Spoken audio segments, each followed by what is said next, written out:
be able to get home after my stint on KSCP AM radio.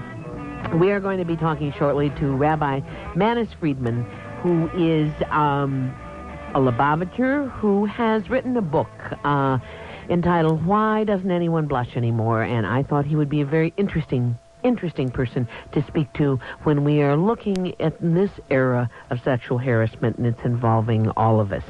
I'd like to give you a message before we talk to Rabbi Friedman. However, the 150th anniversary, okay? We haven't come in contact with Rabbi Friedman yet. Until then, we'll talk to him on. Good morning. Hello, Barbara. You are alive this morning. Oh, very alive. And unable to get out in your automobile and make it out here. Well, I can understand. I was very sorry to miss the wedding of the year. It sounds like it was going to be last night. Oh, you really missed something. Was it just exciting? This is Rabbi Friedman's oldest daughter got married last night. It was wonderful. It was wonderful, and the snow didn't get in the way? Well, afterwards we had a problem getting home, but... Getting home. It was wonderful. What I'd like to talk to you about, and what we invited you to come on about, was sexual harassment and how you see what is happening in this country and what is going on, and maybe sharing with my listeners and with me some of your insights, Rabbi. Okay. Where do we begin on such a complicated subject? Well, you're the rabbi, and I'm simply a talk show host, so I'm going to turn it over to your great knowledge. Oh, humility is very nice. Where do we begin? Obviously, this whole thing got launched because of the Thomas Hill discussions. Mm-hmm. And we've learned that there is a very complex and a very sensitive area of human interaction that we've been very negligent about, careless with, and that we now need to become a little more careful and a little more considerate. Now, you're talking about what happens between men and women? Right. All right. And I guess the workplace is what brought it out, but Mm-hmm. it's true not only of the workplace, it's true everywhere. And it's also not only for people who are potential Supreme Court judges, but it's for all human beings. In that we've underestimated, I think, and overlooked the nature of our sexuality. We've misunderstood it, and we've abused it. And now we seem to be at war, where everybody is afraid of everybody else, and we're worried about being hauled in front of a court. But the truth is that basic modesty that the ancient rabbis advocated and taught was not to avoid litigation. It was out of respect for the other person's borders. And when we suffer sexual harassment, it's basically that somebody is trespassing on our borders without being invited. They're in our space. In our space. I know that you talk a great deal about modesty, and I know that your religion has taught you a great deal about what is correct and what is wrong, Rabbi. But how do you expand on this for people that have become, shall we say, much too loose? I'm not talking about loose women necessarily, but we have maybe become much too familiar with other people, and we really don't understand or seem to know when we're crossing that space. Right, right. And we've also lost something very important and very intimate for when we do want to be intimate, when it's not harassment, when it's a positive and kosher intimacy. We seem to have lost something there too. So the borders are so scrambled, we've lost sight of them so badly that we trespass when we shouldn't, and we're not intimate when we should be. How do we change? Well, the things that have been talked about because of this Thomas Hill thing are things like, don't close the door if a man and a woman are alone in the room. You're having an interview, leave the door open or have a glass door, but don't create an intimate setting. Don't create an intimate context when you're not going to be intimate and you have no intentions of being intimate. Okay. That itself would be a big step, a great step towards a solution. The Jewish law demanded that 3,000 years ago, but it wasn't until the last couple of weeks that people have begun to think that maybe this is really a good practical idea. Would that be a good practical idea, too, if you have teenagers in your home and, I mean, it doesn't make any difference whether they're Jewish, Catholic, Lutheran. You really should not expect teenagers, or you really don't want teenagers to be alone in a room, do you? Well, again, if you're going to be intimate, then an intimate setting is appropriate. If you're not going to be intimate, then an intimate setting is inappropriate. Okay. Sometimes they may want to be intimate, and you as a parent don't want that to occur. Right. Right. So what we're saying is if you don't want your children to be intimate, meaning to say you don't want them to be sexually active, then we have to give them a lifestyle that'll support that choice or that decision. If we want our kids to not become intimate, then we have to give them a context, an atmosphere, conditions in which not being intimate is easier rather than more difficult. So if we tell kids that they can be alone, they can sleep over, but just don't be sexually active, we're really not doing them much of a favor, because being alone is intimate. You're already into it by then. So we're really setting up a group of conflicts and aiding and abetting our children in their confusion. Right, and even adults, it's the same thing. At the workplace, if you're going to close the door and then say that you're not going to be intimate, you're contradicting yourself. Okay. The closed door is intimacy. I mean, the significance in the positive sense that when the door closes, that creates intimacy. Do you have other examples, Rabbi? Well, we don't discuss intimate personal subjects between men and women. Any area, anything, any gesture, any look, anything that is part of our intimate life, that is part of the relationship between a husband and wife, part of the intimacy between husband and wife, is never shared with anybody else. It is set aside. It's reserved. Sacred, if you will. So when the husband and wife are home and these things occur, the door closes, the conversation becomes intimate or personal, or the look is intimate, that's the way it ought to be. That supports the couple's, the husband and wife's intimate life, so that they're not left depending on their own energies. Their lifestyle supports their intimacy. So I think a lot of us are probably guilty of that we have problems at home and we want to share that with close personal friends of ours, and sometimes that sharing goes beyond those close personal friends. It becomes the talk of the community. Yeah. Well, I was on a talk show once and was saying that these things should be kept private and should be kept personal and not shared. And the host said, what's wrong with being open? What's wrong with being relaxed and sharing and getting people involved in your life and being part of your life and so on and so forth? So I said, how much do you get paid for this job? He said, that's personal. So you see, how much he makes is personal, but how he feels about his wife, this he wants to share with his friends. We're going to have to put you on hold, Rabbi, if we will, for a moment, because, as you know, having been on this show, we have our wonderful sponsors that we have to listen to, and we'll be right back. Well, find me new music. I've never liked this music. You know, I'm into jazz. Do you think that Peter Thiel will ever give me any jazz? No. He wants to blow right out of here. Did you get the Rabbi back after I cut him off? Rabbi? Yeah. Thank you for being here. I'm sorry. Now I'm just going to leave you for a moment so I can cough. Uh-oh. You're probably very lucky you're at home and not in here commingling with my germs. I have been a very, very sick person.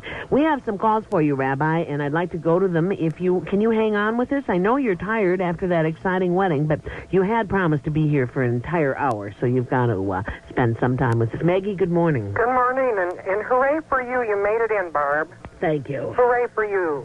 Rabbi, Yeah. You mentioned we must be careful and considerate, which I agree, I really do. The careful part, dress demeanor, how we dress for work. The fashion now is the short skirt, you know. And I can't help but feel that sends out some double messages to those in the office who are prone to harass, women. And I guess if I was, and I'm not in the workforce, if I was in the workforce, I would not wear that length in because that would be kind of inviting some type of comment. And I'll hang up and see how you feel about dress codes at work. Thanks, Maggie. Do you feel, Rabbi, that a lot of women, and maybe men too, are dressing in suggestive manners? Oh, well, there's no question about that. Have we got a minute for a lengthy answer? Sure. Okay. Let's start at the beginning. Okay. Morality basically says, the whole idea of morality is that some people are weaker than others in whatever area. Some people are not as smart as others. Mm-hmm. Some are rich and some are poor. Some are strong and some are weak. Some are smart and some are dull. Okay. Now, the whole point of morality is that those who have the advantage may not take advantage of those who are disadvantaged. All right. That's morality. That's it. In a word or two. Now, one of the areas in which we are most sensitive is our sexuality. We are extremely vulnerable. And because our sexuality is such an all-encompassing thing, and it has such dreadful consequences if we abuse it, and it can be so wonderful if we don't, that's why civilization has tried so hard to give some kind of form, some kind of control, some kind of direction for our sexuality. The civilized human being works very hard at getting his sexuality or her sexuality under control, to give it some kind of a consistency, some kind of a pattern, so that they're in control of their sexuality rather than controlled by it. Because we are very easily controlled by it. It's an overwhelming thing. Now, the person who finally has his sexuality under control, more or less, really doesn't appreciate someone coming along and upsetting the apple cart and disturbing that order that they've acquired for themselves. So one of the areas in which we really need other people's consideration, to not stir up what we have finally put to rest or gotten under control, is our sexuality. And here's where sexual harassment in its most violent form, as in rape, is different from any other violation. If someone hits me over the head, I am a victim of his violence. It has nothing to do with me. It's his violence that I am a victim of. If someone breaks into my house and steals everything in the house, I am a victim of his greed. But if someone tampers with my sexuality, if someone is harassing me sexually, it's not his or her sexuality that I am a victim of. I'm a victim of my own sexuality that has been disturbed. You see? So that's why it is a much more intimate violation, because you're violating something within me. I'm not just a victim of something bad within you. So the harassment thing is really the beginnings or a subtle form of rape. You're forcing me into a sexuality knowing that I am vulnerable because we are sexual beings, and you're taking advantage of it. The gross form of it is the boy who says to the girl, "Oh, come on, you enjoy it as much as I do." Mm-hmm. Well, that may be true. And that's why we need to get a handle on our sexuality. And that's more of a reason to not harass me about it, because I'm vulnerable there. We have another call, Rabbi. Gary, good morning. Good morning, Barbara, and good morning, Rabbi Friedman. Hi. One of the things that bothers me almost every day is what you see on television and the way that let me just back up. You were saying that we need to show a better way to children. And one of the things that's so difficult is when the TV shows up all the time with all these negative attitudes and showing children doing things that adults do and that they probably wouldn't even know about if the directors weren't even telling them.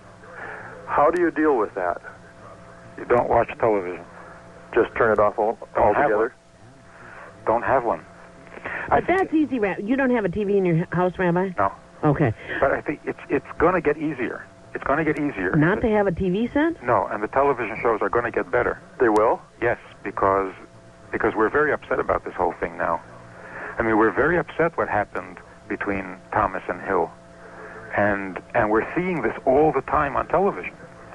I mean, one of the most popular shows is one in which the theme every single day, I think it's a daily, or maybe it's the reruns, but every single day the whole plot or subplot of the show is that this guy working in a store or something is harassing the woman who works there and constantly running after her and coming on to her.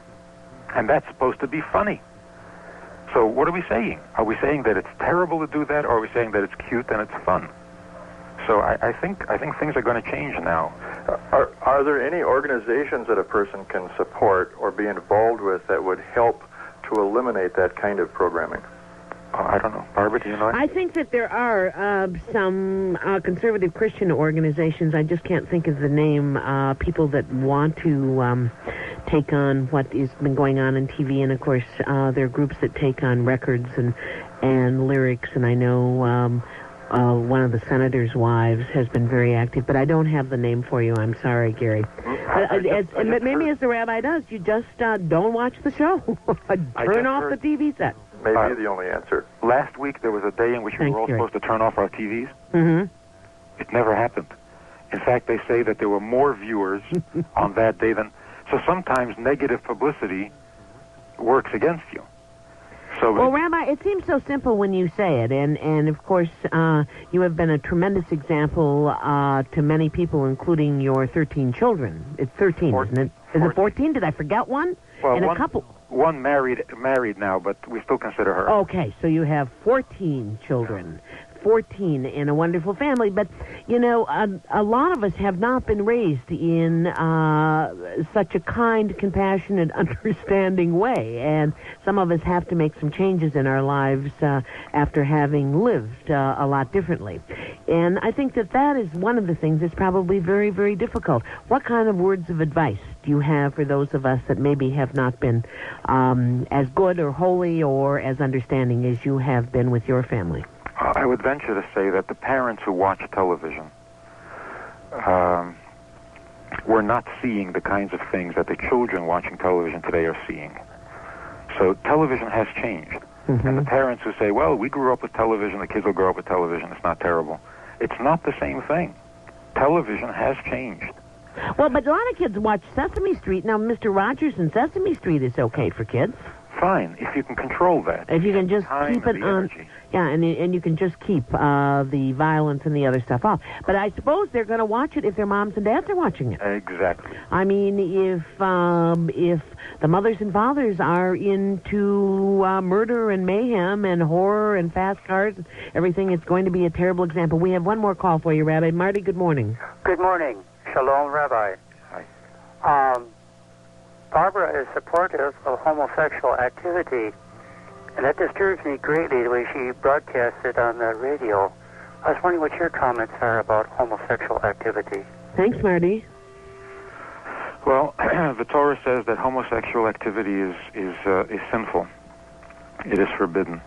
Barbara, should I speak for you, or you want? Sure, you can speak for me. Then I'll tell you when you're right or wrong, Rabbi. Okay. Certainly, discriminating against homosexuals is not appropriate, is not proper, and discriminating against homosexuality is not proper. You see, there are many sins, and yet we pick on certain sins because we don't happen to like them, or we happen not to like them, and we make that the sin of the month or something, the sin of the year, and other sins are overlooked. I think that there's a general commitment to serving God that has to be in place before we can start imposing God's laws. So what we should be educating people, we should be educating our children. We were not created to eat, drink, and be merry. We were created to serve a vast eternal plan. If we're devoted to that plan, if we want to serve out that plan, then we ask for directions. Then we say, okay, what is it we need to do? What may we not do? But if you're not into that, if you haven't been taught that, if you don't know that you were created with a divine purpose, and that without your input, God's plan remains imperfect, then railing against sin only becomes another form of publicity for the sinful. So to discriminate and to say, well, I don't know about God, and I don't know about commandments, and I don't know about vast eternal plan, but I hate homosexuality. That's not godly. That's not moral. There are many sins. Stealing is also a sin, and adultery is also a sin. And to pick on homosexuality as the only sin committed in our society is really not right. So absolutely it is a sin, but to select it out and to hold it up as if it were the only thing wrong in our society is also not correct. Rabbi, I am absolutely crazy about you. I don't know whether people should be crazy about rabbis or not, but I certainly have learned and will continue to learn a tremendous amount from you, and I'm very grateful you are in my life and that you could share some time with us this morning. Been a pleasure. We'll see you soon. As always. Thank you Bye-bye. very much. That was, and we have to go to our...